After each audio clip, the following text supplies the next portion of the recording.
Welcome to another video with me, Varun, on Tech Tablet. In this video, we would be discussing on the Unit 3 of AKNU syllabus, in which we would be talking about data handling and visualization in R. Now, this unit would be covered in two parts, 3.1 and 3.2. It's something I have written here very clearly, so all of you can understand. If you can see, this is Unit 3.1, wherein I'm trying to, publish one part of the unit in 3.1, and I'll be doing the same for 3.2 separately.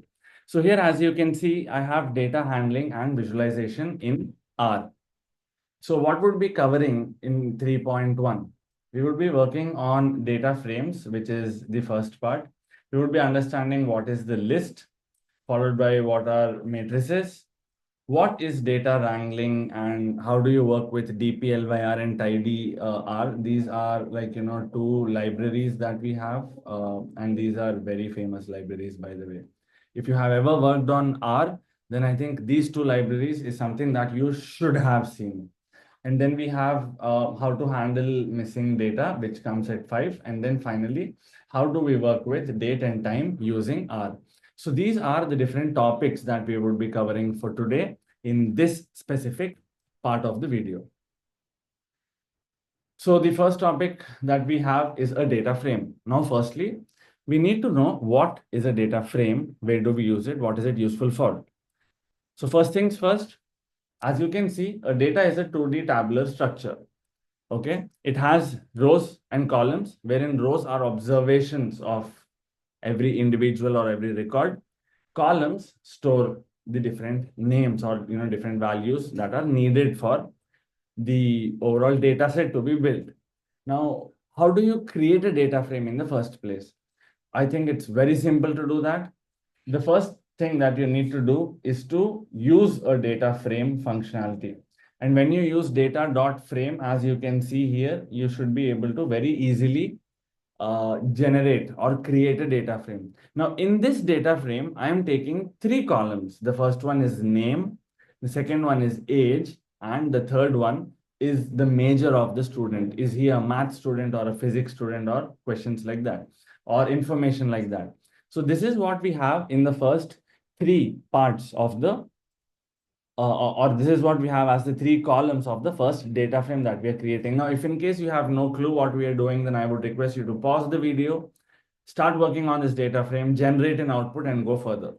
Now, how do you access the element? Now, I have created a column name with 3 names, that is Alice, Bob, and Charlie. Now, let us say I want to extract only the name or the age or something like that. In that case, what you can do is, now student underscore data. Now, this is the name of the variable, right? So whenever you're working on RStudio, we give it a variable name, okay? Variable name followed by $sign. Now, this $sign extracts elements for you, or it extracts the name of the column, okay? So here I have a couple of examples that I have marked, as you can see. So the first one that I'm trying to use is age. Okay, the age would be extracted. The second one would be the major of the student. Okay, and the third one is the student data, wherein I am extracting the first element, that is the name. So as you can see here, you can either use $symbol to instantiate or to get the element, or I hope you all know that when you take a column, like a square bracket, like we are taking it here and here, when you take a square bracket, it is always arranged in the format of row and column. So you could either give the column name in that fashion, or you could use a $sign. So in the first example where we are calling age, we're using a $sign. In the second 2 examples, we are using the row and column fashion to invite or to extract the name from the specific data frame. Now, there are a lot of functions that we have attached to a data frame for all obvious reasons. Now, there are some built-in functions that are very essential when you want to build or explore or deploy a data frame. Of those, the first one is nrow. Nrow gives you the total number of rows in the data set. Likewise, ncol gives you the total number of columns. Then you have DIM, that is the dimension of the data frame. This gives you an idea of rows and columns. It gives you the number of dimensions that you have within a data frame. Then we have STR, which is the structure of the data frame. It gives you not only the structure, but also the data types attached to it. Then you have head and tail, which gives you the first 6 rows and the last 6 rows. Finally, we have summary. Now, what does summary do? Summary gives you a descriptive statistics of each and every column. And this is very essential, by the way. It's very needful whenever you want to work on any kind of a data frame. Now, after the data frame, the second thing that we need is a list. Now, please remember, when you go to a shop or when you go to a simple kirana store or a very simple grocery shop, you would write down a list of things that you want. You don't write a table or you don't create a data frame, right? You just make a list of things you want, you go get them and you come back. This is exactly what a list is. Okay, in that you may write things like how many packets of detergent you want. You may write any important things. You may write the quantities. You may write the whatever. You may write a lot of things, right? Now, this is what a list is also. As you can see, a list is an ordered collection that can hold different data types. Please pay attention on this word, that is different data types. Okay, like it can hold numbers, characters, data frame, and also other lists. So what does this mean? A list can hold another list, which means subsidiary lists can be added into a main one. Now, let us say I want to create a list of my daily activities. Now, I have A, B, C that I want to do. Okay, A is playing right now, and then B is studying, and then C is probably traveling. Okay, now if this is what I'm doing, then please make a note of a few important things here. That okay, now this is a list. Now within studying, I want to do online education for a while, I want to do offline education for a while, and then I want to take a test. Right now, this is something I would be writing in another list. So can a list be added to already existing list? Yes, it can be. All right. So now let's see how we are doing it. So here I'm using the word list. Okay. Now when I use the word list, I think that in itself is a keyword. And within list, I'm using my elements R, 1, 2, 3, true, which is a Boolean, and then I have a combination of numbers. So R is a string, 1, 2, 3 are numbers, true is Boolean, and again, you have a combination of numbers. Now, with this list, okay, which is into one variable, I can also create another list with the name of another variable. Like as you can see here, I am using person info. Okay, now this is the name of the list that I'm creating. It has the name, age, is he a student or not, and the courses that he's opting for. So I'm considering 4 variables here. Okay, and also to access the list is very easy. So the name of the first list is my underscore list, and the name of the second list is person underscore info. So under the first list, I'm just using my list of the first, which will give me the first element R. Now here we are using, why are we using a double bracket for that? So when I use my list, the first one is to instantiate this, and the second one is to instantiate a number, and then I would say 1. And it would give me the first element of the list. Okay, then in the second name, I'm directly using the dollar symbol, as you can see. Like I'm using person info, which is the name of the list, person underscore info. And then I'm using dollar. Now, when I use dollar, I can access any of the column. It could be name, or it could be age, or it could be courses. I can access whatever I want. My entire list is open once I use an dollar symbol. Likewise, lists also have different functions that are directly associated to it. Now, these are not the functions that we have built. These are these are the functions that come with R in a list or for a list, right? So the first one is length. You use length when you want to check the number of elements at a top level. Then you have names. If in case your list has a name or set of element names, you get it. You have append. Append is a function wherein you can add new elements or new values to an existing list. Please remember, this is only for an existing list. Okay. Then L apply, you have L apply, S apply, T apply. We would be looking at these probably at a later instant. But here, when you say L apply, you're applying a function to the list. Basically, you would be able to now let us say I want to apply a formula of square divided by 3 on each and every element of the list. Now, in this case, I would be using L apply. So what L apply does is it applies a function to each and every element of the list and it returns it for you. So that is what we have in L apply. Matrices, I think every person who has done your math, physics, chemistry as your majors, I think matrices is probably one of your best friends. Now, what is a matrix? What do we do in a matrix? What does it help us do? What do we need it for? So first things first, matrix is a 2D structure. As you can see, please remember the name. It's a 2D structure where all elements must be of the same data type. Now, unlike a list which can carry different data types, a matrix does not entertain that. It must be of same data type. And where do we use matrices or matrix? Where do we use it? It's very, very highly used in linear algebra and statistical modeling. Notwithstanding this, there are a plethora of other zones where matrices is used on a very high note. But yeah, linear algebra and stat modeling, it is for now. Now, when you want to use a matrix, the key word or the functional word is matrix with a bracket. And even in matrix, you have elements like n row, n col, by row. I mean, you can sort it as rows or you can sort it as columns. I mean, anything could be done. So here I'm creating a matrix with the name my matrix. That is the name of the variable.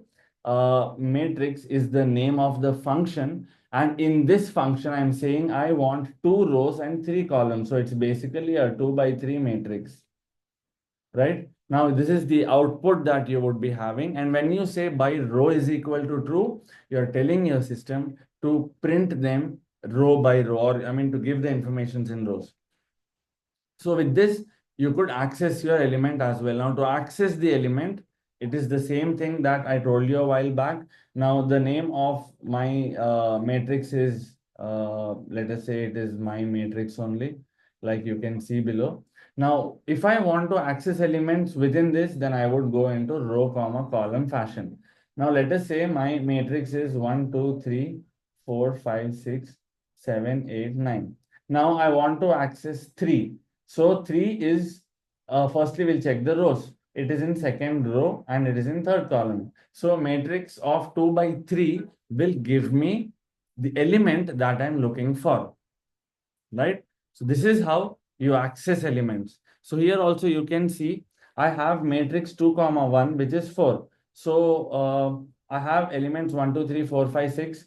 Now it says 2 comma 1, second row and first column element. So it is 4, which is the reason why you see the output as 4. It is as simple and as straight as that. All you need to do is just practice a bit. Now, there are various operations that we can apply on matrices, like arithmetic operations, matrix multiply operations, transpose, R bind, C bind, apply, different variants of apply, many other functionalities. However, I don't think we should drift into all that right now. The first variant is arithmetic functions, where you would be able to do addition, subtraction, multiplication. The second variant is matrix multiplication, wherein you would be able to multiply 2 matrices. So now let us say I have a matrix which says A, B, C, D, E, F, and I have another matrix which says X, Y, Z. Is it possible to multiply each of both of these? Absolutely, yes. Okay. And then is it possible to apply any functions on these after Absolutely, yes. You would be able to apply any sort of a function or any kind of a function on any matrix just when you decide that you want to do it. Okay. Then you have data wrangling, DPLYR, one of the most famous libraries in our language. DPLYR is very essentially used for data manipulation. Okay. It is also used for data cleaning. I think I should, say this. And to use DPLYR, the first thing that you're supposed to do is library. You need to, yeah, library of DPLYR. So unless you don't use a library, I don't think you would be able to access DPLYR. Now, what all do we have within DPLYR? Again, you have different functions like filter. It will, filter different values for you. Any value less than 6, you don't want it, then you can use filter. Then you can do select to choose the specific columns. You have mutate to add or modify columns. You have arrange to sort rows. Then you have summarize, it aggregates the data. And finally, you have group by. Grouping is for aggregation. Now, this aggregation or the data that gets aggregated would be summarized to give you a more crisp information about the data set that you're working on. So here you can see we have example. So on a data frame with the name df, I'm applying a pipe function. Now, what is a pipe function? Percentage greater than percentage. Okay, please remember this is called a pipe function. Now, what happens in a pipe function? Whenever you use a pipe function, you would be able to connect multiple pieces of code and execute them at the same time. So it's basically an optimization or a methodology where your code can get faster. Now, what happens? I'm using filter. So I wanted to filter the top 120 rows, and which rows, which columns do I need information from? ID, region, and sales. Followed by, I wanted to add a new column saying that if the sales is greater than 150, it is high. If the sale is less than 150, then it is medium. And if it is medium or not is very clearly understood from the code. So here, as you can see, you have high and you have medium that can be used. And finally, I'm arranging my values in descending order and I'm printing my output. So in this way, it is very imperative and essential for you to understand that you could use piping operation not for just one element, but to club multiple elements in the same go. All right. Then you have the second variant, which is TIDYR. Now, what do we do in TIDYR? Okay. TIDYR helps you reshape the data into tidy format. That is the first thing above all. Now, this tidy effect or the effect of this TIDYR library goes on to be observed in each variable where it's a column and each observation where it's a row. So it means that all the rows and columns are handled by TIDYR. Okay. Now, why do we need it? What does it do? Like, what are the different options that it has? So as you can see, the first one, again, these are a very few functionalities I've given here just so you could understand at a basic level and not so that, not to tell that these are the only commands or these are the only functions. So whenever you are done with installing the library, after that, you can use this to, kind of use the function. Then the second one that we have is a pivot wider. Now, what does pivot wider do? It transforms your ultra long data into wide formats. So you have pivot wider. Now, pivot is a function that is very specifically found in Excel, right? However, the functionality is not restricted only to Excel. So if you're doing data science or R language for the first time, then it is better that you use pivot longer or pivot wider later. Rather, it would be much suggestible to try understanding these using an Excel first. Now, after pivot, then you have separate. Separate basically splits your column into multiple columns as per your need. And finally, you have unite. Unite does exactly opposite of separate. It combines multiple columns into one. Okay. So here, as you can see, I have taken two examples. One is pivot longer. This is pivot longer, and this is pivot wider. Okay. The only task that I have for you is pause the video, and wherever you think you have a doubt, pause it, code it on your art platform, and then go further. And you should have an explanation right there on your screen, right? That was the agenda of how these videos were made. So please make access of them to the best of your capabilities. Ah, wow. Then we have how to handle missing data in R. Now, when you have values, right? So here you can see there is data. Okay, ideally I see that all the elements are missing, but this is never the case. Okay, now let us say you have few values filled from here to here, and these three are your NA values. Here you have two NA values, here you have another, here you have one here, and one here. Now, in this case, what would we do? Because whenever you have missing data, it is very important you handle them. And how do we handle them? The first thing that you need to do to handle them is to find the null values in the first place. Without finding null values, without knowing how many null values you have, what action would you choose? Because now let us say my data set has 20 null values out of 5,000 rows, then I would remove these 20 values. Now, if my data has 500 null values, which is 10% of 5,000, then in that case, I cannot remove it. I can replace the values with the mean or the median. So that is exactly what we're doing. So in the first step, we are trying to detect the presence of null values. So we are seeing how many null values we have, where all we have, and then we would be counting the null values. To count the null values, you can see you have column sum, or you have sum of is dot NA. So it would give you the total number of null values in your data set. Okay. And then once you have understood these, then you would be removing the null values. Now to remove the null values, here we have only one method that we've written about, that is drop NA. But notwithstanding this, you have other methods also. You can either drop them. Drop would be complete removal of the values. You could replace them. Okay. You could replace them with the mean, the median, or the mode. You could also, hard code replace them. Now I want all the values that are null to be printed with the number 21. Why? It's just because I decide so. So that could also be another operation that we would do when we are working on logic of removing NAs or replacing NAs. Now here we have a detailed explanation of what we would be doing. So the way to fill missing values is called impute. Okay. Now what does impute mean? Impute means you are replacing the values which are null in the column or in the list.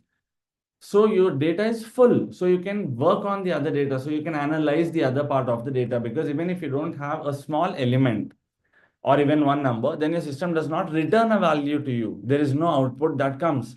So it is very important to first imputationally fill the values. And when you fill the values, here you can see I have a data set, okay, df underscore na. In that, I'm checking $value1 and NARM equal to true. What does this mean? NA.RM. NA.RM equal to true. Now, what do we mean by this? By this, we mean to say that wherever there is an NA value, just remove it. Okay. Now, does NA.RM work in all the cases? No. It's a big no. Because you cannot, or you do not have the flexibility to remove values at all given point of time. Right? So we do not do that. Now, also there is another small confusion that a lot of people face. Now, the first one is NaN and the second one is null. Now, what is the difference between these? NaN is a result of undefined math. It tries to tell you that NaN stands for it is not a number. Okay. While when we talk of null, null does not have an object there. I mean, it is just a completely missing value and there's nothing there. Okay. So this is the difference between NaN and null. I think this is the last topic that we have, wherein we are trying to understand how to work with date and time. Now, this is a very beautiful concept and it's a bit complexing and challenging and enjoyable if you work on it, or if you keep your data set dirty. However, it is also very easy if in case you just want to hard code learn it. Now, R provides date, and not just date, it also gives you timestamps of the system. Okay, so it gives you a calendar date and it also gives you calendrical timestamp. Now, what happens here? As you can see, I'm using my system date, which is today's date, and I'm also generating my date time format followed by TZ is time zone. As you can see here, you have hours, minutes, and seconds, and the full date. So this is generated from the system. And then you can also pass the information, by the way. Okay, now what we need to do to parse information is format. Now, whenever you use format and whatever value you have, you can convert it very easily to whatever value you want, right? All these are doable given you are doing things in the right way. So this is working with date and time. Now there are a few arguments that we have when we work on it.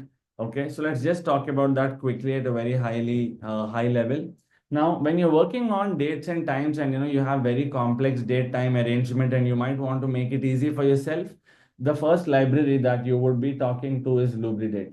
Okay. Now, what does Lubridate do? As you can see, lubricate. It kind of, adds lubrication to the date just to make it a bit easier, something like that. So when you use Lubridate, it gives you very easy, formatting capabilities like TZ directly gives you time zone, SYS dot time zone, it gives you the current system time zone. You have format conversion where you can convert zones and formats into different zones and formats. Like US has too many formats. India does not have. India has only single time zone. US has multiple time zones because it's a pretty big continent and it's split into parts. Yeah, which is something that is completely new to any person in India.